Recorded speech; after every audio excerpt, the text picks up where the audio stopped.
Bienvenue dans ce nouveau numéro de La Vérité prend l'ascenseur, avec pour ce nouveau numéro un nouveau décor, un nouveau format et un nouvel invité. Aujourd'hui, j'ai le plaisir d'accueillir Yves Pozo di Borgo. Monsieur le sénateur, bonjour. Bonjour. Et merci d'avoir accepté l'invitation du Média en 442. Je vous présente rapidement, vous avez été sénateur, c'est pour cela que je vous appelle Monsieur le sénateur, de septembre 2004 à octobre 2017. Vous avez été conseiller de Paris et adjoint au maire du 7e arrondissement de Paris avec Martine Aurillac. Vous étiez au départ élu sous l'étiquette de l'UDF, puis sous celle du Nouveau Centre, parti que vous avez fondé en 2007 aux côtés d'Hervé Morin, de Maurice Leroy et d'André Santini. Et de profession, vous êtes inspecteur général de l'administration de l'éducation nationale. Que Macron vient de supprimer, parce qu'il n'y a plus qu'un corps unique, c'est dommage. C'est un beau corps. Il a supprimé tous les corps et je regrette profondément. Enfin, c'est comme ça. C'est dit. J'ai envie de vous poser une première question. Comment avez-vous atterri en politique et pourquoi ? Est-ce un concours de circonstances ou vous aviez un réel engouement pour la politique ? J'hésitais, en fait. Je sais pas trop quoi faire. J'ai fait du droit et puis en fait, j'ai hésité entre le journalisme et la politique. Et c'est vrai que c'est la politique qui m'a pris le premier, un concours de circonstances, mais j'y croyais profondément. Donc pour moi, c'était un engagement personnel. Et donc c'est comme ça que je me suis retrouvé dans le milieu politique, dès le départ, dès mon arrivée à Paris. Enfin, je me suis retrouvé dans ce milieu politique. Voilà, et donc j'ai suivi tout un cursus. C'est pas facile, hein, la vie politique, mais ça a été utile. Je me suis présenté aux élections, j'ai été battu, j'ai été 2 fois, je crois d'ailleurs, oui, battu. Je me suis représenté après d'autres élections où j'ai été élu, mais je trouve que, comme disait Edgar Faure, il faut se faire battre 2 fois et la 3e fois est la bonne, et en même temps se faire battre 2 fois, c'est très formateur. Alors sans regret ? Sans regret, au contraire, non, parce que je trouve que ça devrait être le processus classique de la plupart des politiques. C'est-à-dire qu'il faudrait s'affronter à l'électorat, s'affronter à l'opinion publique dans laquelle vous êtes élu, prendre vous savez, c'est Mitterrand qui a pris énormément de gifles, et quand il est arrivé comme président, on a eu un président qui était très solide. Et il disait lui-même, il est important, s'il voulait que quelqu'un qui ait des responsabilités, ait subi et supporté plusieurs échecs, parce qu'on apprend beaucoup dans les échecs. Ce qu'en France, on accepte mal, mais dans d'autres pays, on considère que c'est normal. Quel bilan pourriez-vous dresser de la politique actuelle en France ? C'est une question assez vaste, hein. C'est une question assez vaste là-dessus. Ce que je regrette, c'est je crois qu'il y a un des problèmes importants en France, c'est qu'on a eu une constitution de la Ve République, la constitution faite par le général de Gaulle et pour le général de Gaulle, avec un équilibre des institutions qui était fait pour le général de Gaulle, donc avec un président de la République qui présidait, un gouvernement qui gouvernait avec et devant une majorité à l'Assemblée nationale et au Sénat. Et c'est vrai que cette constitution a toujours fonctionné. Mais il y a eu, là, considère qu'on est dans un système qui a complètement dérapé, où le système présidentiel est devenu énorme. Nous avons un président qui est une énorme tête sur le corps politique, pour différentes raisons. D'abord, c'est que très petit à petit, avec les différents présidents, le Premier ministre est devenu un collaborateur. Je crois même d'ailleurs Sarkozy avait utilisé à un moment ce mot-là. Et que deuxièmement, je crois qu'il y a une erreur profonde qui a été faite lorsqu'il y a eu la réforme. On est passé du septennat au quinquennat et surtout qu'on a lié l'élection législative à l'élection présidentielle. Ce qui fait que, si vous voulez, c'est que la politique, c'est en fait un monde de rapport de force, un monde qui s'oppose. Et ce qui fait qu'en fait, on a maintenant un système qui est unique au monde, dans les démocraties du monde, c'est-à-dire avec un système présidentiel qui est d'une puissance extraordinaire. Je le regrette profondément. C'est vrai qu'en plus, la Constitution avait été équilibrée par le biais de la cohabitation. Moi-même, j'étais jeune barriste, mais je n'étais pas du tout d'accord avec Barre quand il disait que la cohabitation n'était pas une bonne chose. C'est faux. Parce que les 3 cohabitations que l'on a eues, celle avec Chirac, celle avec Balladur et celle avec Jospin, avec Mitterrand et Chirac, ont été de bonnes périodes de cohabitation. Alors évidemment, à l'époque, c'était aussi l'environnement international était positif, mais ça n'a pas empêché que, si vous voulez, que pour la démocratie, c'était une bonne période. Et là, c'est vrai que nous arrivons maintenant dans une élection où le président a été réélu et que nous allons avoir des élections législatives. Alors c'est vrai que des gens comme Mélenchon souhaitent qu'il y ait une cohabitation.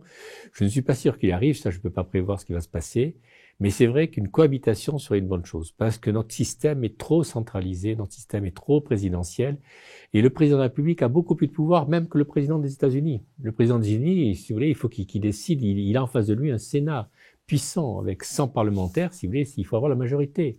Il a aussi une chambre, et je veux dire, et c'est pas simple pour lui de pouvoir imposer tout ce qu'il veut. Il a également 50 États qui ont également des capacités et qui ont surtout des compétences. Nous, le problème, c'est que le président de la République, il intervient sur tout. Il peut intervenir sur un cours dans une école. Enfin, je caricature, mais c'est complètement fou. Je crois que là, c'est une démocratie pour nous, une démocratie présidentielle qui n'est plus en phase avec le monde moderne. Ça, je m'en rends compte, et c'est ça, je crois, un des problèmes. Alors, vous avez des gens comme Mélenchon qui disent qu'il faut une 6e République. Oui, il faut une 6e République, mais je crois surtout qu'il faut rééquilibrer les pouvoirs. Alors, aurait été une bonne chose, d'ailleurs, ça aurait été bien, je crois que c'est la thèse de Bayrou et d'autres personnes, de dire qu'il fallait avoir la proportionnelle. C'est vrai que quand vous avez un Parlement à la proportionnelle, c'est peut-être plus simple, parce que c'est plus difficile pour le gouvernement, parce qu'il faut qu'il négocie. Et le problème, c'est qu'il n'y a plus de négociation. Le Sénat a peu de pouvoir. Enfin, le Sénat avait du pouvoir, si vous voulez, de conseil, avait du pouvoir, mais si vous voulez, on l'a bien vu là ces 5 dernières années, il a pratiquement disparu. Il n'a pas le pouvoir qu'il pouvait avoir avant par sa stature. Et puis surtout au Sénat, je crois que c'était une réforme aussi qui a été très négative, que les Français voulaient d'ailleurs, c'est Hollande qui l'a faite. Cette réforme, les Français n'avaient plus de cumul de mandats. Ils confondaient d'ailleurs, je crois, cumul des mandats et puis cumul de rémunération. Et Hollande a fait voter cette loi, plus de cumul de mandats. Sauf que moi, j'ai bien vu au Sénat. Quand vous étiez au Sénat, à l'époque, vous aviez des grands patrons, vous aviez des grands patrons de ville, vous aviez des grands patrons de région, des grands patrons de département. Et quand je voulais le maire de Lyon, le maire de Paris n'était pas voulu, c'était Jean Douaneau, il n'avait pas voulu venir, mais où le maire de Marseille parlait, on l'écoutait. Parce que ces gens-là parlaient au nom de beaucoup de monde. Ils parlaient au nom de tous les Marseillais. Ils parlaient au nom de... Là, maintenant, on a de plus en plus supprimé tous ces gens-là à cause du cumul des mandats. Et donc, ce qui fait qu'on a très souvent de bons parlementaires, mais très souvent des anciens assistants parlementaires, et non plus la représentativité et le poids politique qu'ils pouvaient avoir quand à l'époque, si vous voulez, au Sénat, il y avait des grandes personnalités. Et puis deuxièmement, si vous voulez, je crois aussi que le problème de l'Assemblée nationale, toute l'Assemblée nationale, moi j'ai vécu ça, même si j'étais pas député, j'étais sénateur, on soutient le gouvernement. C'est vrai que le problème d'un gouvernement où il y a l'Assemblée nationale qui nous semblait godillot, mais c'est tout, hein, pratiquement depuis de Gaulle, on a des assemblées parlementaires qui sont godillots, sauf quand il y a cohabitation, ou quand il y a des frondeurs, comme avec Hollande, mais en même temps ça fait disparaître le PS. C'est un problème. Et c'est pour ça que je crois que le système proportionnel, ce serait une bonne chose pour déjà rééquilibrer les choses avec le président de la République, avec le gouvernement du moins. Et je crois d'ailleurs, j'avais comme professeur quand j'étais étudiant Paul Costefleuret, qui était un grand constitutionnaliste, qui était un ministre, qui était un grand député MRP, et qui avait participé avec Michel Debré et Jean de Gaulle à la Constitution. Et quand j'étais en cours avec lui, il nous avait souvent dit que le général de Gaulle avait hésité lui-même à savoir s'il fallait qu'il utilise le système majoritaire ou le système à la proportionnelle. Et c'est assez curieux d'ailleurs, c'est que souvent les héritiers de Gaulle, enfin ceux qui sont au Parti républicain ou LR maintenant, disent non, c'est très gaulliste d'avoir un système, un système majoritaire. Non, c'était faux. Moi, ce constitutionnaliste Paul Costefleuret, qui était quand même une sommité dans ce domaine, l'a bien dit, qui connaissait bien le général de Gaulle, que quand il y a eu la réflexion sur la Constitution, le général de Gaulle a hésité entre les deux. Et puis il a choisi le système majoritaire qui correspondait mieux à l'esprit de sa Constitution. Voilà. Alors vous avez parlé de cohabitation, mais pour qu'il y ait cohabitation, il faut qu'il y ait une vraie opposition. Est-ce que vous pensez qu'elle existe, cette opposition ? La difficulté, c'est qu'on est quand même dans un paradoxe assez fou d'ailleurs. C'est que vous avez un président de la République qui est, je crois qu'il a, le sondage, une fois qu'il a été élu, je crois qu'il n'y a que 34% de personnes qui adhèrent à sa personne.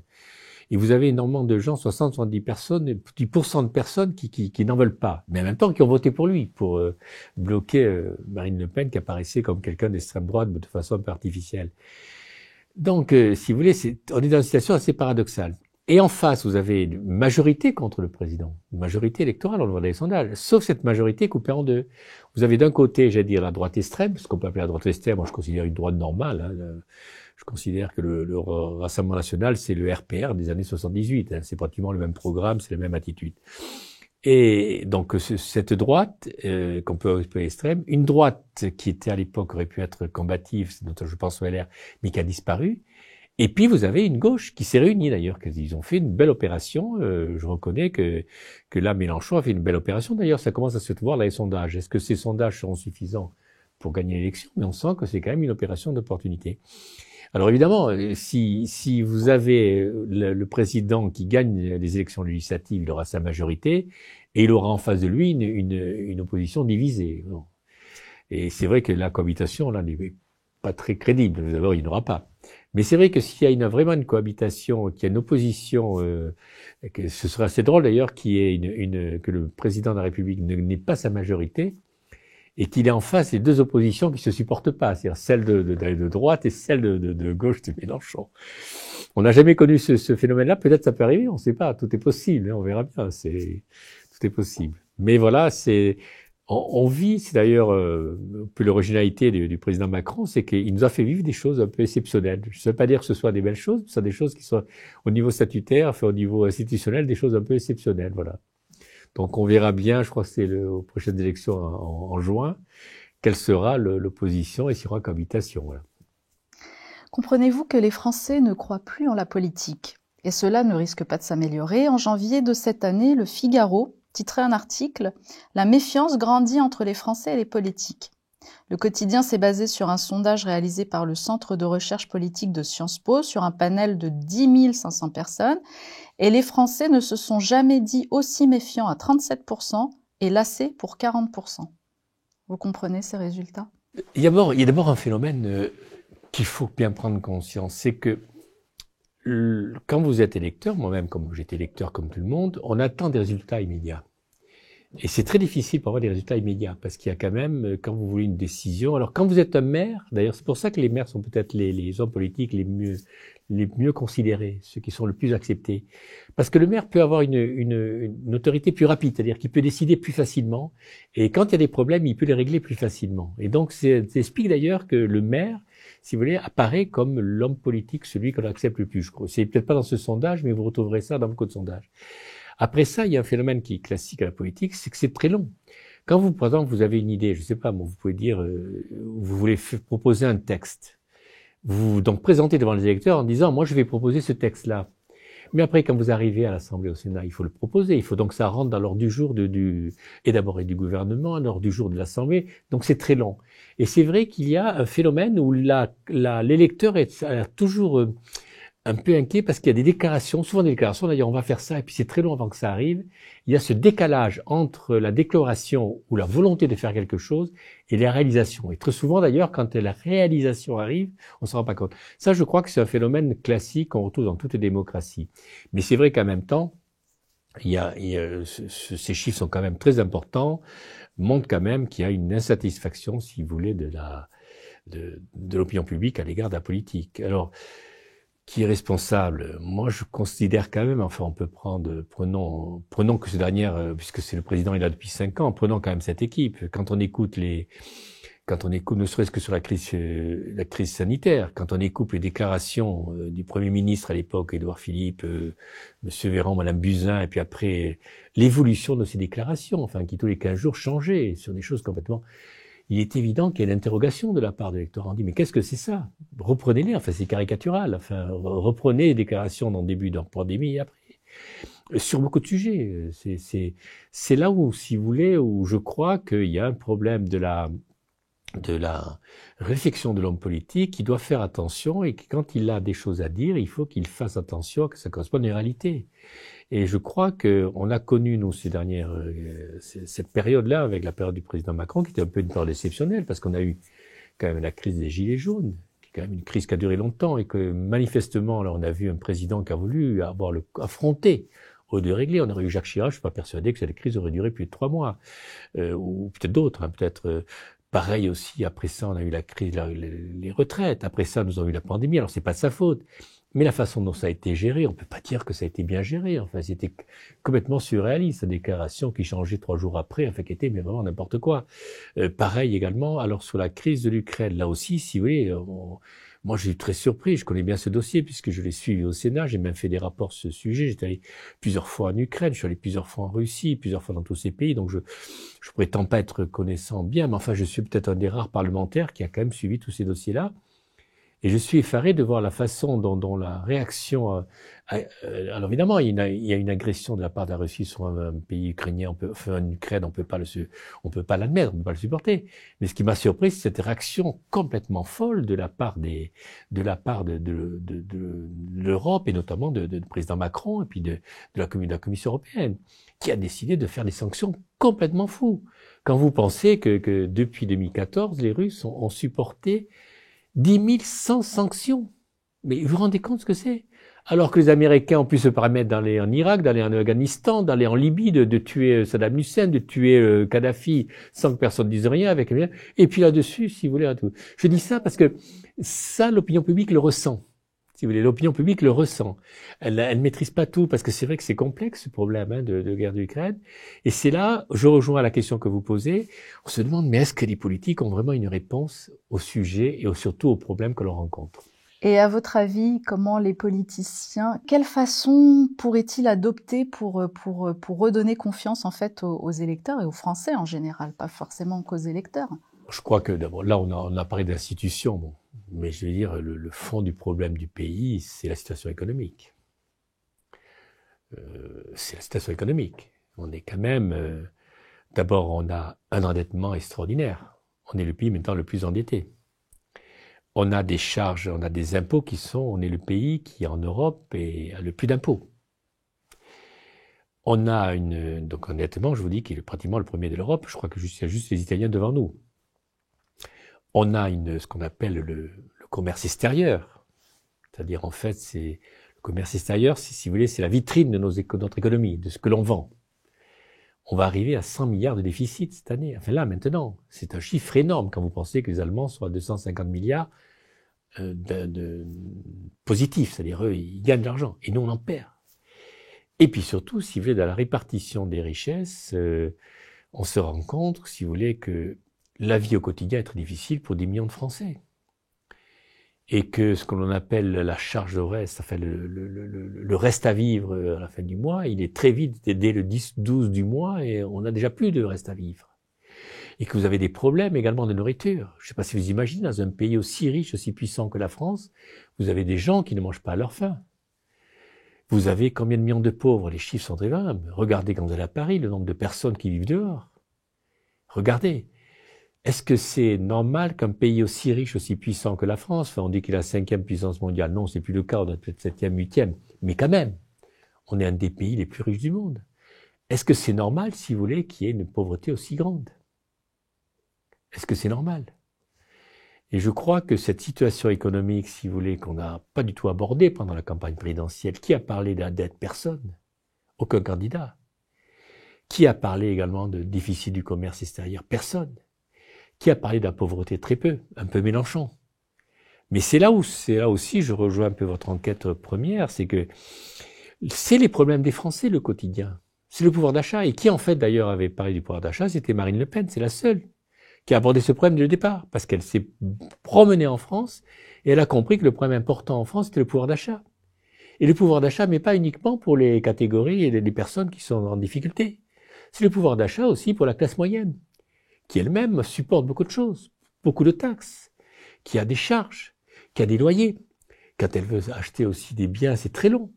Moi, je me souviens, quand je suis arrivé à Paris, à l'époque, il fallait nous dire, bon, très bien, vous avez suffisamment d'argent, achetez très vite un studio, puis après vous acheterez un 2 pièces, puis après un 3 pièces. C'est vrai, c'était la logique, mais c'était facile d'acheter pour nous à l'époque un studio, dans notre génération, des générations 68, parce que c'était peut-être 10 ans d'emprunt, un prêt sur 10 ans. Maintenant, c'est combien de temps pour acheter un studio? Combien d'années? Vous vous rendez compte ce que c'est? C'est très lourd. Et tout ce quotidien de la vie, on a l'impression, si vous voulez, sauf Marine Le Pen, je le dis, parce que c'est elle qui a vraiment bien senti cela, on a l'impression que la classe politique, si vous voulez, n'en est pas consciente. Elle est, voilà. Moi, je comprends très bien que les électeurs réagissent. Quand on dit on va donner 2 milliards à l'Ukraine, très bien. Mais attendez, quand vous avez la situation de l'hôpital, dans quelle situation? Quand vous avez 15 000 soignants qui sont mis dehors à cause d'une loi complètement folle, enfin qu'on n'aurait jamais dû voter en France, dans un pays de liberté, qui ne peuvent pas travailler parce que soi-disant ils ne sont pas vaccinés. Enfin, mais c'est là, si vous voulez, toutes ces contradictions entre réalité et la difficulté qu'ont beaucoup de Français dans leur quotidien de la vie et dans le discours de beaucoup de politiques qui n'ont pas l'impression qu'ils connaissent tout cela. Et peut-être aussi parce qu'ils connaissent pas la difficulté de la vie. On va revenir à vous, monsieur le sénateur. Ces derniers mois, on vous a beaucoup remarqué sur la sphère du net, notamment pour vos nombreux tweets concernant le conflit en Ukraine, à tel point que le quotidien Libération vous qualifie, je cite, de relais de la propagande pro-russe en France. Ça, c'était en mars 2022. Pourtant, en juillet 2015, l'Opinion, un autre quotidien, titrait un article « Yves Pozzo-di-Borgo, sénateur et provocateur » en référence à votre voyage en Crimée, durant lequel vous aviez réalisé 26 tweets en une journée pour raconter les détails du séjour, ce qui avait fortement agacé les médias à l'époque. Vous en souvenez-vous? Oui, parce qu'il faut savoir que j'étais non seulement sénateur, mais j'étais envoyé par le Sénat, enfin élu par le Sénat, membre de l'Assemblée parlementaire de l'OSCE. Ce sont des assemblées parlementaires qui regroupaient 57 pays et membre de l'Assemblée parlementaire du Conseil de l'Europe qui a regroupé 47. Et membre de l'Assemblée parlementaire mondiale aussi.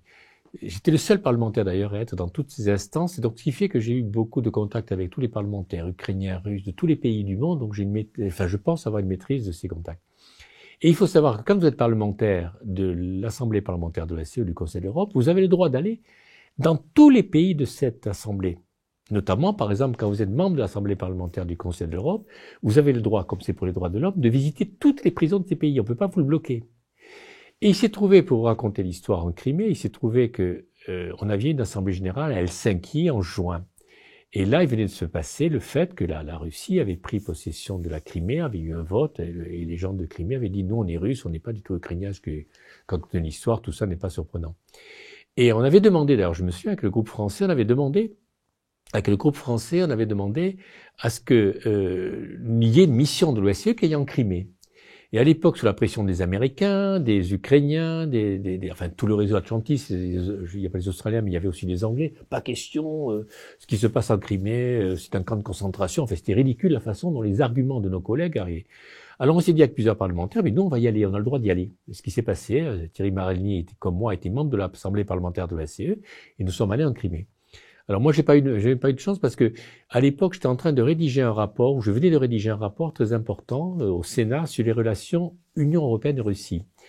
Et je m'étais rendu compte, à l'époque, on était dans ce qu'on appelle entre la Russie et les États-Unis dans une période de reset, c'est-à-dire où les relations entre la Russie et les USA étaient très positives, puisque même c'était à l'époque d'Obama et de Medvedev, c'était pas Poutine le président, et si vous voulez, Medvedev avait laissé sa place et Poutine était arrivé et les relations Obama-Poutine commençaient à se tendre.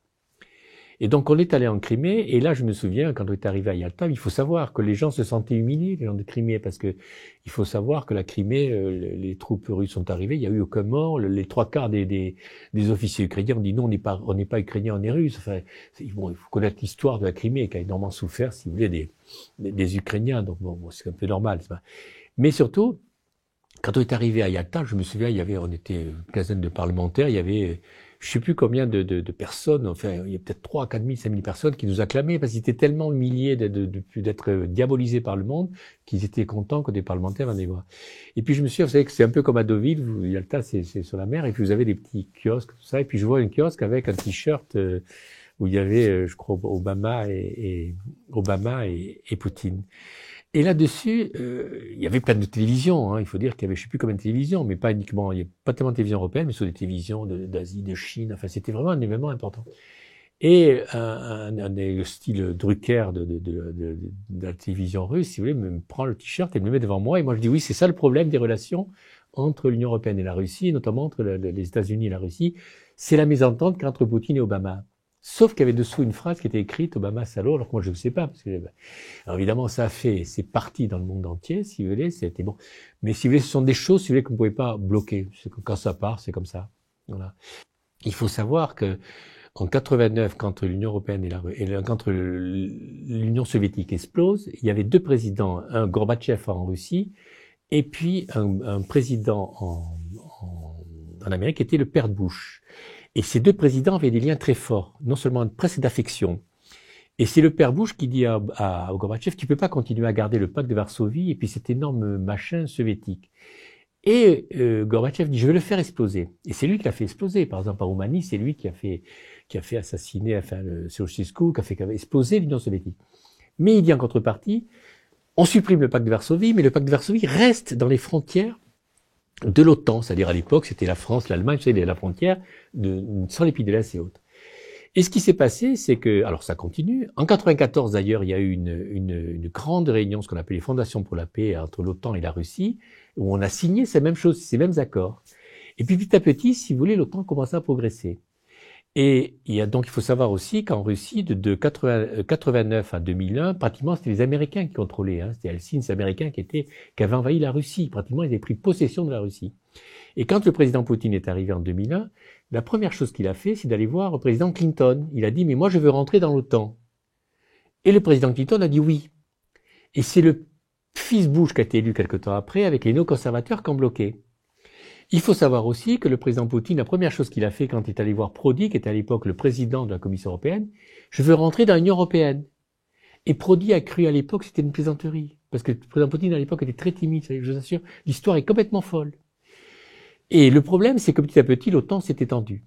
Et en 2008, par exemple, vous aviez une réunion à l'époque, tout se passe si bien, il y avait des réunions, quand il y avait des réunions de l'OTAN, il y avait toujours un comité russe. Et donc, il y a eu à Budapest une réunion avec le fils Bush, cette fois-ci, Nicolas Sarkozy, Madame Merkel et le président Poutine. Et alors chaque fois, quand j'étais parlementaire, je suivais avec 2 ou 3 autres collègues ces sujets-là, on nous faisait venir à l'Élysée, puis on nous racontait comment c'était passé. Et là, c'est le collaborateur de Nicolas Sarkozy qui nous a raconté, après ça, cette réunion de Budapest, il dit, quand on est arrivé, on a vu le président Poutine furieux qui s'est précipité sur le président Sarkozy, qui a dit, écoute, si vous acceptez de faire entrer l'Ukraine et la Géorgie, c'est leurs voisins immédiats, dans l'OTAN, ça sera la guerre. Et Sarkozy, me disait le collaborateur du président Sarkozy, s'est énervé, il a dit, écoute, arrête, tu nous énerves, l'Ukraine et la Géorgie n'entreront pas dans l'OTAN. Et le président Sarkozy, à l'époque, était président de l'Europe, il avait du poids, il a pu donc poser ça aussi au Conseil européen des 28 chefs d'État. Pas question que l'Ukraine et la Géorgie, puisque la plupart des pays du Conseil européen, pas tous, mais sont dans l'OTAN, pas question qu'ils rentrent dans l'OTAN. Il faut bien comprendre l'histoire, il y a eu en 2014, c'est la tension des Américains qui ont continué. Ils ont d'abord fait intégrer beaucoup de pays dans l'OTAN malgré leurs promesses, et puis se sont emparés de l'Ukraine. C'est avec Maïdan, ils se sont emparés de l'Ukraine. C'est-à-dire qu'avant, l'Ukraine était plutôt sous influence russe, et dès 2014, 2012, 2014, ce sont les Américains qui ont commencé à tout contrôler, notamment avec ce qu'on appelle Maïdan, voilà. Et là, si vous voulez, qu'est-ce qui se passe? C'est que Poutine, sentant qu'il risquait d'avoir en Crimée une base de l'OTAN, a récupéré la Crimée. Donc ça a été évidemment une tension, alors que tout se passait bien dans le monde du G8 avec la Russie, dans ce monde du G20, tout se passait bien. Là, la tension a commencé très forte. Une tension qui a été très forte contre la Russie. Et ce qui s'est passé, si vous voulez, dans cette affaire, c'est que vraiment comment s'appelle l'Ukraine, la Crimée étant devenue russe, les tensions ont commencé. Et il y a eu un événement qui est assez important, c'était je crois les 70 ans de la fin de la guerre de 39-40 en Normandie. C'était le président Hollande qui avait invité aussi bien le président, à l'époque c'était le président Obama, que le président russe. Et là, le président Hollande a fait quelque chose d'exceptionnel. C'est qu'il a dit, écoutez, on a un problème en Crimée. Il dit à Obama, nous allons le régler entre Européens. Et donc, il a monté une structure dans laquelle il y avait les Français et les Allemands comme caution, donc lui-même et Merkel, Madame Merkel, et puis les Russes d'un côté, les Ukrainiens et les gens du Donbass. C'est ce qu'on appelle les accords de Minsk. Et moi, je sais indirectement, j'ai participé indirectement à ces accords. Enfin, j'ai participé. J'ai été un observateur indirect. Et puis, ça a un peu patiné. Et le 6 décembre 2014, je me souviens, j'étais avec le président Hollande, on était allé au Kazakhstan, parce que j'étais le président du groupe d'amitié avec l'Asie centrale. Et le lendemain, on va à Almaty, qui était un peu la ville industrielle du Kazakhstan, et on devait tous repartir à Paris. Et là, vous avez le président Hollande qui se rapproche de moi, avec un autre collègue sénateur. Il dit, voilà, écoutez, tout le monde part à Paris, mais vous venez avec moi. On va voir le président Poutine pour terminer les accords de Minsk. Et il dit, vous venez avec moi, puis en plaisantant, comme c'est quelqu'un qui a beaucoup d'humour, il dit, je vous prendrai comme otage si jamais j'ai besoin d'otages à donner au président Poutine. Bon, c'était un côté un peu sympathique. Mais là. Et donc, on est allé à Moscou. Et là, nous, on est resté dans l'avion, on négociait pas. Mais on a bien vu ce qui s'est passé. Ça a duré 4-5 heures. Et on a vu revenir le président Poutine avec le président Hollande, où il y avait une sorte de sympathie entre les gestes. On voyait que c'était plutôt... Et le président Hollande, je me souviens, est passé devant nous. Et donc on lui a dit, mais président, comment c'est passé? Est-ce qu'on peut vous poser des questions? Oui, alors il a été très sympathique parce qu'ils ont donné quelques informations, bon, que je ne garde pour moi, bien sûr, parce que c'est quelque chose qui était plutôt confidentiel. Mais par contre, à la fin, il dit, voilà, maintenant il faut que j'aille appeler Madame Merkel et Obama. Pourquoi? Parce qu'il y avait le Conseil européen le 6 février 2015, c'est-à-dire 2 mois après. Et les Américains étaient contre ces accords de Minsk. Et ce qui fait que Hollande au Conseil européen, et là aussi c'est encore le collaborateur d'Hollande qui m'a raconté après avec mes collègues sénateurs qui suivent ce sujet, nous a raconté l'histoire, c'est que lorsque Hollande est arrivé au Conseil européen je crois du 6 février 2015, ou 8, enfin j'ai plus la date exacte, là il y a eu offensive des Anglais, des Américains, par le biais des Anglais, des Pays-Bas, des Polonais, qui voulaient bloquer les accords de Minsk. Et Hollande et Merkel ont imposé les accords de Minsk. Et les accords de Minsk, c'était, on n'aurait jamais eu la guerre s'ils étaient appliqués. Et là, j'en veux beaucoup au président Macron pour 2 choses. La première, c'est que quand il est arrivé, il était le parrain des accords de Minsk, il aurait dû les faire appliquer. Et en plus de ça, il avait les moyens de les faire appliquer. Parce qu'au Conseil européen, nous avons donné plus de 17 milliards à l'Ukraine pendant la période où Macron était président. 17 milliards, c'est énorme. Et sur ces 17 milliards, il suffisait de dire à l'Ukraine, vous toucherez ces 17 milliards si vous appliquez les accords de Minsk, vous l'avez signé, vous étiez d'accord. Non, on les a laissés faire. On a donné 17 milliards sans rien faire. Et deuxième erreur aussi du président Macron, d'après moi, c'est qu'en ce qui concerne l'OTAN, il a laissé, lui, au Conseil européen, laisser l'idée que la petite musique, que comme l'Ukraine était indépendante, elle pouvait rentrer dans l'OTAN.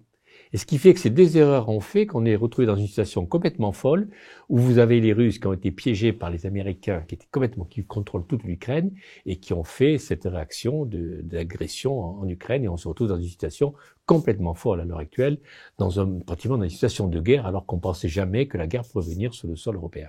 Et pour quelle raison, à votre avis, le président Emmanuel Macron a pris ces décisions, en fait? C'est difficile de juger, mais moi je pense que il n'a pas résisté aux Américains. Je pense qu'on le voit très bien d'ailleurs. Quand vous analysez les 5 ans du président Macron, on se rendait compte qu'il est complètement dans les mains des Américains. Regardez tout simplement les chefs d'entreprise qu'il reçoit. Il reçoit que des chefs d'entreprise américains. Que des chefs d'entreprise américains. Il reçoit que ça. Il est complètement dans la logique des Américains. Il n'était pas dans la logique des Américains, et si la Commission européenne avait été dans la logique des Américains, quand il y a eu l'agression de la Russie en Ukraine, au lieu de soutenir la position des Américains, qui sont un peu profondément responsables aussi de cette situation-là, l'Europe aurait dû rester à l'écart, aurait dû condamner, évidemment. On dirait, écoutez, tout ça n'est pas acceptable que la Russie agresse l'Ukraine. Mais elle aurait dû éviter de mettre des sanctions comme elle a fait. Elle aurait dû au contraire apparaître comme la société, si vous voulez, comme le groupe qui veut la paix. Or, le problème, qu'est-ce qu'on se rend compte? Vous le voyez dans le discours de Macron, vous le voyez dans le discours de tous les commissaires européens, vous le voyez dans le discours de Madame von Leyen. Il faut que l'Ukraine gagne la guerre, alors que le rôle de l'Europe aurait été de dire arrêtons tout cela et faisons la paix, trouvons une solution. Et faisons appliquer les accords de Minsk qu'on n'a jamais fait appliquer. Et ça aurait pu se faire. Or là, qu'est-ce que vous voyez? C'est pour ça, et moi je pense dans sa pensée, je vois dans tout ce qui se fait, que le président Macron n'est pas indépendant des intérêts américains. On le voit surtout d'ailleurs, quand on analysera bien, et ça je crois que c'est une des raisons essentielles. Alors j'aimerais justement qu'on revienne sur une question que vous aviez posée quelques mois après le premier mandat d'Emmanuel Macron. Vous aviez posé cette question au Sénat à la ministre chargée des Affaires européennes de l'époque, Nathalie Loiseau. En qualité de sénateur, vous l'interpelliez sur l'impact des nouvelles sanctions américaines contre la Russie. Vous évoquiez la possibilité pour le président américain de l'époque, Donald Trump, de sanctionner les entreprises qui travaillent sur des pipelines venant de Russie, en limitant leur accès aux banques américaines et en les excluant des marchés publics américains, en rappelant que ça allait toucher des entreprises françaises, allemande et anglo-néerlandaise, et d'ajouter, je cite, « Les conduits de nos habitations sont pleins de gaz arrivant de Russie par tuyaux et de gaz de schiste arrivant des États-Unis par bateau. Notre première réaction devrait être de cesser d'acheter ce gaz de schiste américain. La compétition est internationale et les États-Unis sont aujourd'hui largement excédentaires dans leur balance commerciale en matière de gaz. Le premier problème est diplomatique. Les décisions de sanctions contre la Russie ont toujours été prises en concertation entre les États-Unis et l'Union européenne. Ce n'est pas le cas aujourd'hui. Ça date de août 2017. Voilà, et c'était le lendemain, j'avais été reçu la veille par le président Juncker, et je peux le raconter, j'étais dans son bureau où il m'a demandé de lui présenter un rapport que j'avais fait justement sur ces problèmes entre la Russie, l'Union européenne et l'Ukraine et la Russie. Et là arrive une dépêche Reuters du président Trump disant qu'il allait mettre des sanctions sur Nord Stream 2, c'est ce grand tuyau de gaz sur lequel plusieurs entreprises françaises étaient impliquées, vous les avez citées dans mon... Et là, si vous voulez, le président Juncker s'est énervé, je peux le dire, bon, j'ai pas trahir les secrets, il dit, mais voilà, c'est pas possible, les Américains, on va en avoir pendant des années et des années, ils vont nous embêter là-dessus. Parce que le problème des Américains, il faut bien comprendre. Moi, j'essaie de comprendre quand j'étais sénateur ce qu'était l'intérêt des Américains. Les Américains, en fait, c'est un pays de commerçants. Leur problème, c'est d'abord de faire vivre leur complexe militaro-industriel, qui est énorme. C'est pour ça que depuis 1945, ils ont toujours été en guerre. Toujours. Sauf pendant la période de Trump. Et là, ils étaient un peu embêtés parce qu'ils ont quitté l'Afghanistan, ils n'avaient plus de guerre. Et chance pour eux, ils ont réussi à provoquer ça en Ukraine. Deuxièmement, les Américains, si vous voulez, ont toujours été ceux qui vendaient du pétrole, c'est les plus gros vendeurs de pétrole et de gaz. Alors à un moment, ils étaient déficitaires en gaz, ils étaient déficitaires en gaz, et puis subitement avec le gaz de schiste, qui pollue, je veux dire, la terre, hein, et qui en plus de ça pollue beaucoup plus cher, ils sont devenus excédentaires. Et vous savez que le plus grand acheteur de gaz, c'est l'Europe. Et donc, ils ont commencé à vendre du gaz de schiste. Et c'est vrai que l'affaire de l'Ukraine, pour eux, est fantastique. Parce qu'il faut comprendre que les Américains, avec cette guerre d'Ukraine, premièrement, ils sont gagnants sur tout. Ils sont gagnants sur les armes. D'abord, ils se permettent de regarder ce qui se passait. Moi, je me souviens quand j'étais à la commission défense, avec les Allemands, chaque fois, on s'opposait un peu. On a dit, écoutez, vous investissez pas dans la défense. Il faudrait qu'on ait une défense européenne.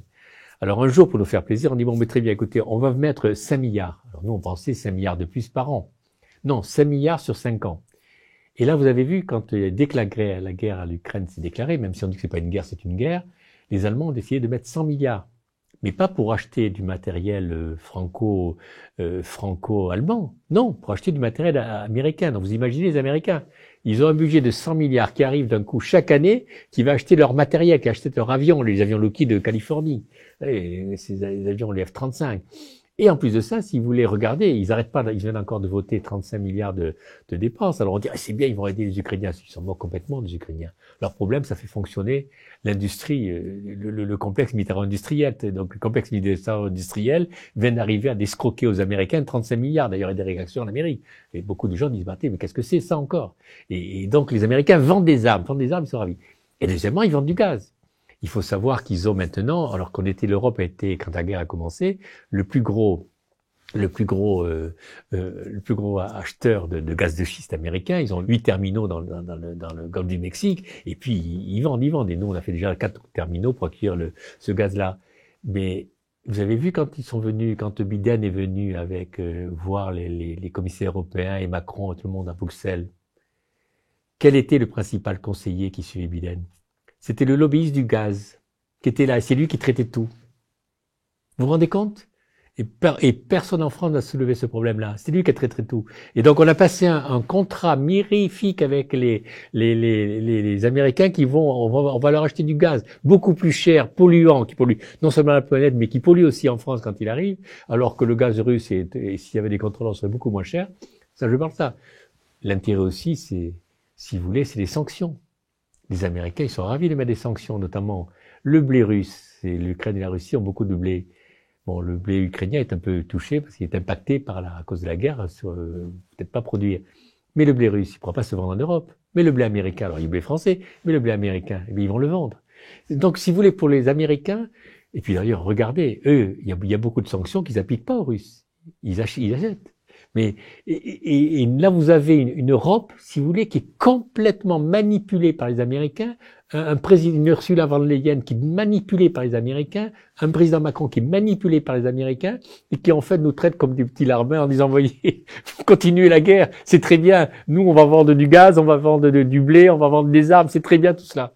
Écoutez, et c'est là où je vous dis, on a quand même un gros problème, si vous voulez, de responsabilité européenne. Moi j'étais très européen, mais je me rends compte, si vous voulez, qu'on a un gros problème avec cette Commission européenne qui a pris le pouvoir à Bruxelles, au détriment du Conseil européen d'ailleurs, qui est pas tellement de poids politique, parce qu'on se rend compte, moi, hier encore, j'écoutais Macron se disant un discours.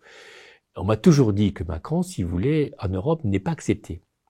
La première erreur qu'il a fait, c'est quand il a fait son discours à la Sorbonne. Beau discours, moi il m'avait plu ce discours-là. Seulement, il n'en a parlé à personne. Donc tous les pays européens ont dit, mais attendez, la France est un pays important, propose des réformes pour l'Europe, il ne nous en parle pas à nous. Et donc, d'entrée de jeu, il s'est mis à dos tous ces chefs d'État. Hier, il fait un discours, c'était la fête de l'Europe, hein, le 9 mai, c'était l'anniversaire de l'appel du Robert Schuman, qui a d'ailleurs toujours dit, moi je rappelle à Robert Schuman, a toujours dit, il faut créer des solidarités concrètes, hein, comme à l'époque on avait créé des solidarités concrètes sur l'énergie. Mais le président Schuman, moi j'avais des amis qui étaient plus vieux que moi, mais qui l'avaient bien connu, il voulait toujours conserver les nations. Et qu'est-ce que fait le discours hier, le président Macron? Il fait un discours où il reprend les vieilles lunes fédéralistes, c'est-à-dire de dire plus d'unanimité, c'est-à-dire que s'il n'y a plus d'unanimité, il n'y a plus de nation.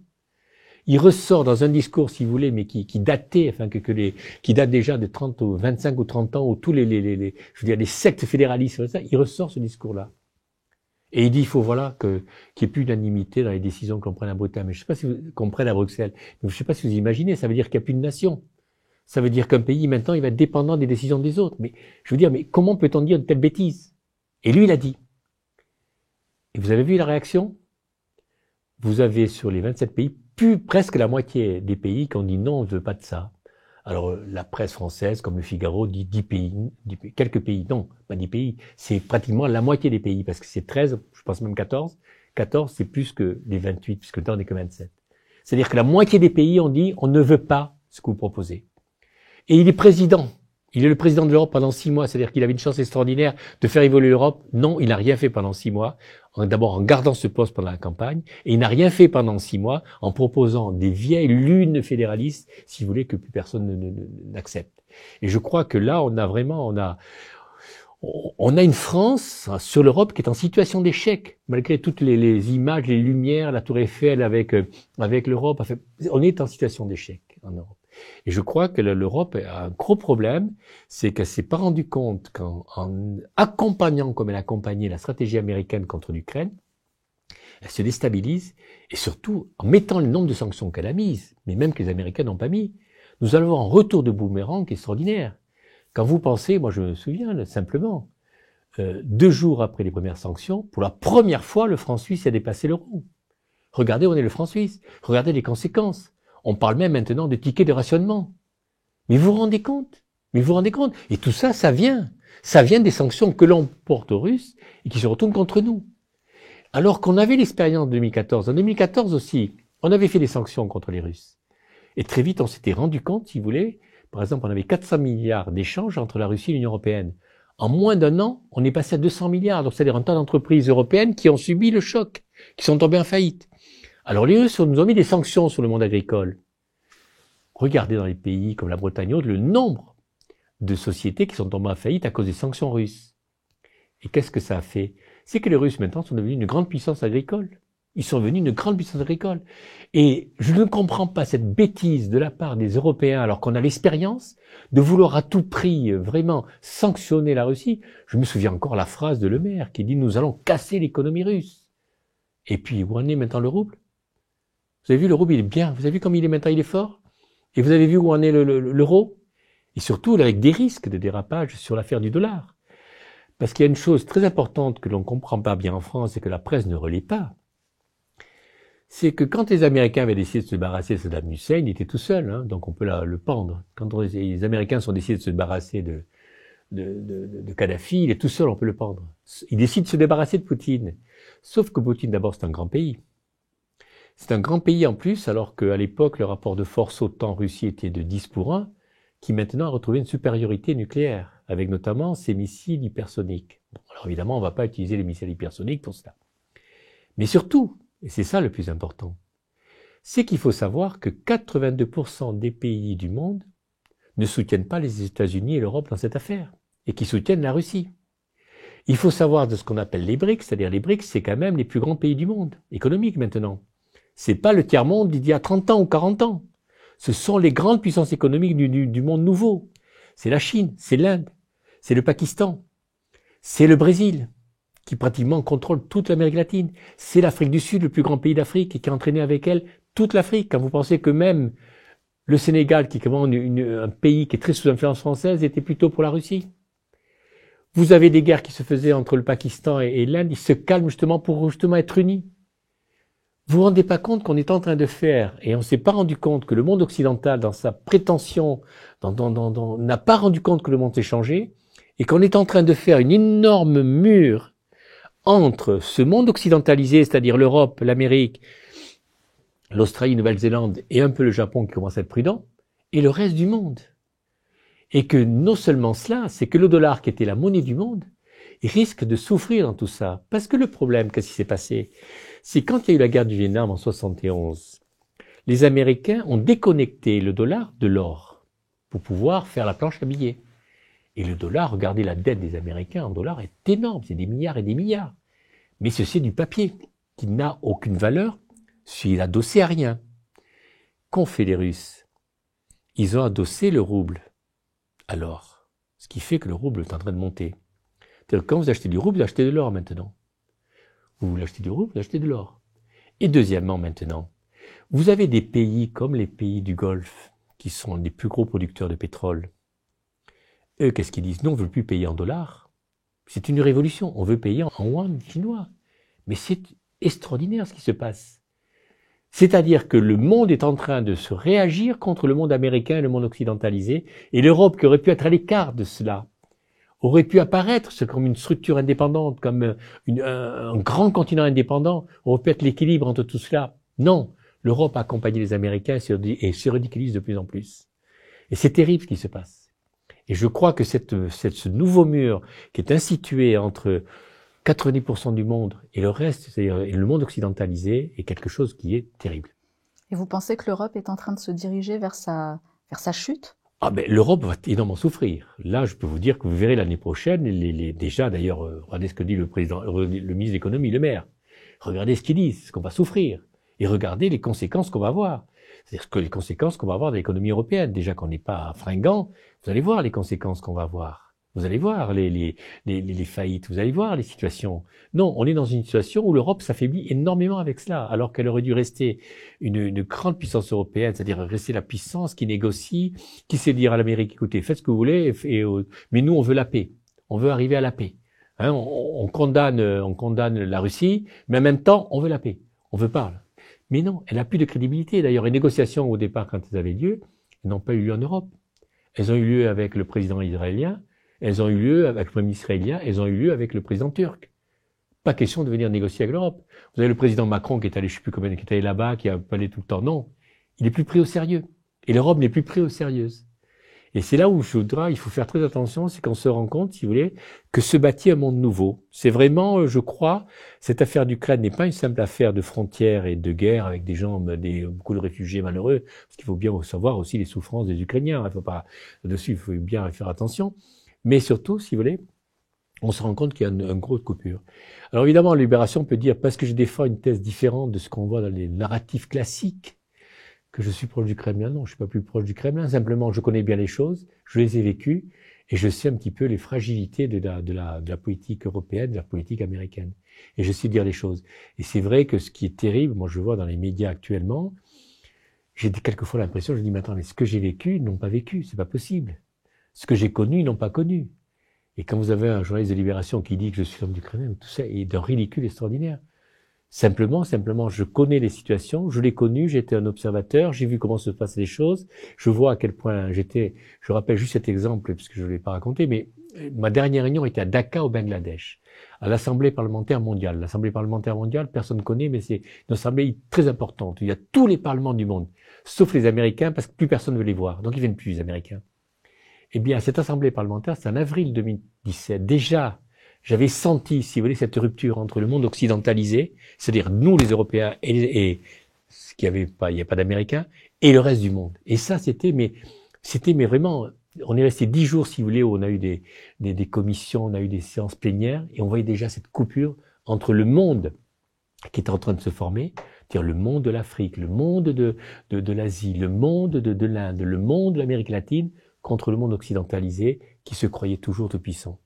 Et je crois que cette affaire d'Ukraine va surtout montrer, eh bien, que l'Europe qui a dirigé le monde très longtemps, jusqu'à la guerre de 14, et l'Amérique qui l'a remplacée, eh bien, ces deux pays qui sont maintenant plus que liés, enfin, notamment l'Europe qui est liée de façon caricaturale avec les Américains, sont en train de comprendre que le monde change et qu'on rentre dans un nouveau monde. Voilà. Je crois que c'est ça, je crois que c'est ça, si vous voulez, la conséquence de tout cela. Enfin, je le sens par expérience, parce que j'ai vécu, peut-être que je me trompe, peut-être que je dirais non, tout ça est faux, mais je me rends compte trop que cela est vrai. Et vous pensez que l'émergence de ce nouveau monde est une bonne chose pour l'avenir? Ou au contraire, c'est quelque chose à craindre? C'est d'abord un monde, si vous voulez, qui vit. C'est un monde qui vit sans nous. C'est un monde chinois, un monde hindou, un monde qui est devenu un grand pays, un monde pakistanais qui est devenu un pays, un monde brésilien qui est une grande puissance, un monde africain. L'Afrique est quand même un continent extraordinaire. Donc ce sont tous ces mondes-là, si vous voulez, qui en fait se débarrassent un peu de cet autoritarisme, si vous voulez, de l'Occident sur eux. Et moi, je trouve que c'est positif déjà sur le principe même. Que ce soit plus l'Occident, si vous voulez, qui contrôle tout. Que ce qu'on appelle la Franc-Afrique n'existe plus en Afrique. Oui, il existe toujours, mais tout ça n'est pas normal.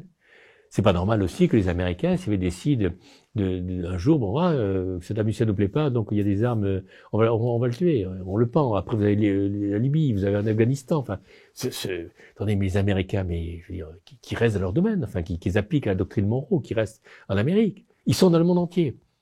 C'est vrai que il faut dire qu'aussi, les Américains sont fragiles parce que la puissance du dollar est artificielle.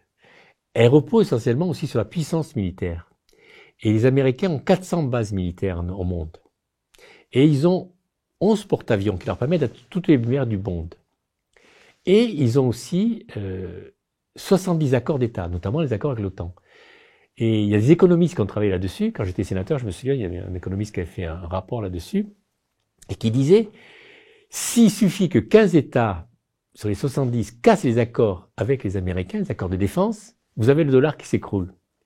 Mais si le dollar s'écroule, vous vous rendez compte des conséquences en Europe et aux États-Unis. Et ça va être remplacé évidemment par les monnaies, qui sont la monnaie chinoise ou l'euro ou d'autres monnaies. On ne se rend pas compte à quel point, si vous voulez, le monde a complètement changé. Et moi, ce qui m'a surtout surpris, je l'ai déjà dit, mais je le répète, c'est quand les pays du Golfe ont dit, nous ne voulons plus payer en dollars, mais nous paierons en chinois. Et regardez ce qui s'est passé. Madame Ursula von der Leyen, la présidente de la Commission européenne, qui théoriquement n'a pas la compétence qu'elle a d'acheter des armes, de décider. Donc elle propose. La Commission, vous savez, c'est un lieu de proposition, mais elle est devenue un lieu de décision. Elle décide, par exemple, qu'on n'achèterait plus de pétrole russe. Alors, c'est vrai qu'en plus de ça, il faut savoir qu'en Commission européenne, enfin en Europe, il faut l'accord des 28 pays, des 27 maintenant. Si un pays dit non, il ne peut pas y avoir de sanctions. D'ailleurs, vous avez la Hongrie avec 3 autres pays qui disent non. Mais je prends l'exemple. Elle dit, nous arrêtons d'acheter le pétrole russe et elle appelle l'OPEP. L'OPEP, vous savez, c'est les pays où il y a tous les producteurs de pétrole. Elle dit, écoutez, voilà, nous n'achèterons plus de pétrole russe et en contrepartie, nous vous demandons d'augmenter votre production.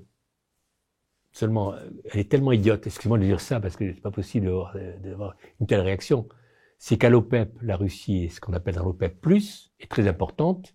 Et les responsables de l'OPEP ont dit, il n'est pas question qu'on augmente la production, surtout si vous arrêtez d'acheter le pétrole russe. Et comme quoi.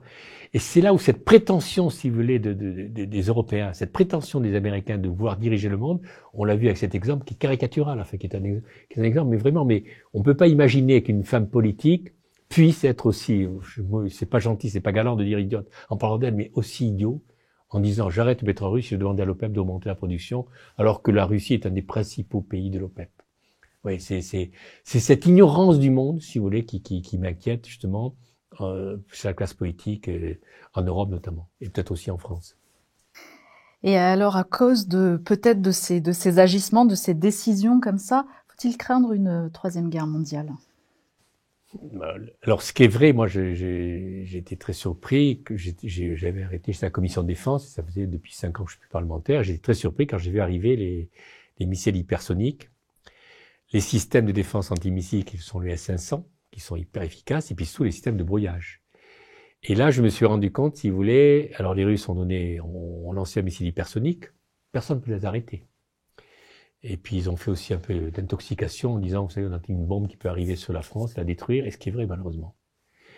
Et on peut dire, il y a dissuasion nucléaire. On peut dire, nous par exemple, on a des sous-marins nucléaires, on a des missiles qui font 80 fois Hiroshima. Seulement, on peut lancer nos missiles, peut-être que les S-500 en l'air vont les arrêter. On ne sait pas. Donc si vous voulez, même les Russes sont conscients que s'il y a une guerre nucléaire, c'est la fin du monde. Donc je pense qu'à dessus, ils sont fragilisés pour ça. C'est-à-dire qu'ils ont une force maintenant. Ils ont non seulement retrouvé le retard, mais je pense pris une avance sur le nucléaire. Mais maintenant, je veux dire, écraser une mouche avec un énorme marteau, c'est un peu la fin du monde. Donc c'est un peu la fragilité, parce qu'il faut savoir que d'un côté, vous avez l'Amérique qui met 700, 800 milliards dans la défense, l'Europe plus de 150 ou 200 milliards. Les Russes, ils en sont 45 milliards. Vous savez, ils ont donc une armée qui est comme l'armée française. Elle est pas, faut pas croire, c'est pas aussi simple que ça. Et donc, c'est vrai que, est-ce qu'on arrive à une guerre mondiale? Alors, ce que je crois surtout, c'est que comme les Américains y ont intérêt, comme dans toutes les guerres, les Américains ont toujours eu intérêt à les guerres, ils font fonctionner leur complexe militaire-industriel, ils vasent leur gaz. Ils vont faire durer, d'après moi, on l'a vu d'ailleurs dans Stoltenberg, là, le fonctionnaire de l'OTAN, là, qui dirige l'OTAN, a bien dit, la guerre va être longue. Et ils ont intérêt de faire une guerre longue. Et c'est là où l'Europe est piégée. Parce qu'en faisant une guerre longue, ça veut dire que ça va affaiblir énormément l'Europe. Ça veut dire qu'il va y avoir des armes qui vont être envoyées régulièrement, pas des armes nucléaires, mais des armes qui vont être envoyées en Ukraine. Ça veut dire que les Américains vont continuer à pouvoir vendre leur gaz de schiste, vendre leur pétrole. Enfin, c'est terrible. On est, je crois, en étant pas indépendants des Américains, dans une guerre qui, d'après moi, peut être une guerre qui se poursuive longtemps. C'est un peu le risque que l'on voit. De là, ce qui est une guerre mondiale, bon, ce serait un peu la fin du monde, je pense. Je pense pas qu'on y arrive à ça, mais il faut savoir quand même que les Chinois ont été très durs avec les Américains. Plusieurs fois, le porte-parole de l'armée chinoise ou même le président chinois récemment ont dit nous défendrons la Russie. Si la Russie est attaquée par les Américains, nous réagirons. Et il faut savoir que l'armée chinoise n'est pas aussi forte que l'armée américaine, mais elle a maintenant des missiles hypersoniques, ce que les Russes ont dû leur donner. Et je fais juste une remarque d'ailleurs. C'est que la recherche sur les missiles hypersoniques, c'était une spécialité française. C'était le CNRS français qui travaillait là-dessus. On avait notamment un chercheur qui s'appelait Claude Petit. Et en 88, vous avez un gouvernement socialiste qui a décidé d'arrêter la recherche sur l'hypersonique. Et les Russes ont continué. Et là, maintenant, l'Occident est en retard là-dessus. Je dis ça parce que, si vous voulez, nous, la France est un grand pays, et on prend quelquefois des décisions qui sont quand même des décisions qui sont terribles pour la suite. C'est fou que vous parliez de lui, c'est qu'il a aussi été mis au placard. Il a été mis au placard, bien sûr, ça c'est classique en France. Oui, oui, il a été mis au placard, alors que il a fait quelque chose qui était, voilà. Enfin, oui, puisque vous le connaissiez, vous savez très bien ça. Voilà. Quel message voudriez-vous adresser aux Français, pour terminer, monsieur le sénateur? Non, moi je crois qu'aux Français, il faut d'abord, on est quand même un grand pays, hein. On a un président qui est élu, donc il faut respecter la démocratie. Là, il y a des élections législatives, c'est vrai qu'il faut que les Français votent. Il ne faut pas se décourager, il faut voter. On verra bien s'il y a une cohabitation ou si c'est qu'on s'appelle une majorité pour le président. Mais on a 5 ans à passer. Et donc, j'ai tendance à penser, si on a quand même un président qui est élu, il faut le respecter, mais il a une fragilité. Il a montré pendant 5 ans, et je voudrais pas qu'il continue à manifester cette fragilité qu'il a manifestée encore hier sur l'affaire européenne. C'est incroyable, il est le président de l'Europe, et il fait quelque chose, et le soir même, vous avez 14 pays qui disent non, on n'est pas d'accord avec vous. Et c'est là où on se rend compte, si vous voulez, un peu la déconnexion quelquefois de notre président, enfin un peu dans son monde à lui, enfermé dans son monde, ou dans ses rêves, ou dans ce qu'il croit bien, par rapport à la réalité. C'est peut-être ça, si vous voulez, peut-être le danger que l'on a avec lui, en espérant qu'il va s'étoffer, en espérant qu'il trouvera un bon Premier ministre, et qu'on arrivera quand même à résister aux défis qui nous attendent, mais qui vont être lourds, et qui seront depuis 45, moi je crois, le plus gros défi que l'on aura à connaître. Sérieusement, parce que la crise économique qui s'annonce à la suite des sanctions va être une crise économique qui va être dure, qui va toucher les pays européens, mais qui va toucher la France. la situation de guerre que l'on continue à vouloir maintenir, parce qu'on dit, au lieu de dire on veut la paix, on dit non, il faut que l'Ukraine gagne la Russie. Enfin, c'est complètement fou ce discours. Et c'est un discours de la Commission européenne, et c'est le discours de Macron. Tout ça n'est pas possible. C'est pas possible, si vous voulez. Donc, on a quand même ces deux petites grenades, si vous voulez, qui risquent de déstabiliser ce que l'on fait. Mais ce qu'on peut espérer, si vous voulez, que tout ça trouvera une solution. Mais le problème de la solution, c'est qu'elle n'appartient pas à l'Europe, elle appartient en fait aux États-Unis. Et alors, on espère aux États-Unis. Il y a les midterms, ce qu'on appelle les midterms, c'est-à-dire les élections prochaines. Et c'est vrai que les démocrates sont en mauvaise situation et donc les républicains peuvent gagner. Mais est-ce que les républicains vont avoir une autre politique à l'égard de la Russie et de l'Ukraine? Est-ce que Trump sera le patron des républicains? Ce qui n'est pas évident, parce qu'il y a déjà des gens au sein des républicains qui contestent Trump. Trump serait le patron des républicains, il y aurait peut-être une solution si il est d'accord avec la Russie. Et puis, je veux dire, les républicains sont souvent des va-t-en-guerre. Hein. Peut-être qu'une partie des républicains diront, parce qu'actuellement, par exemple, les sondages donnent que les 3/4 des Américains sont pour une guerre avec la Russie. Je ne sais pas si vous imaginez.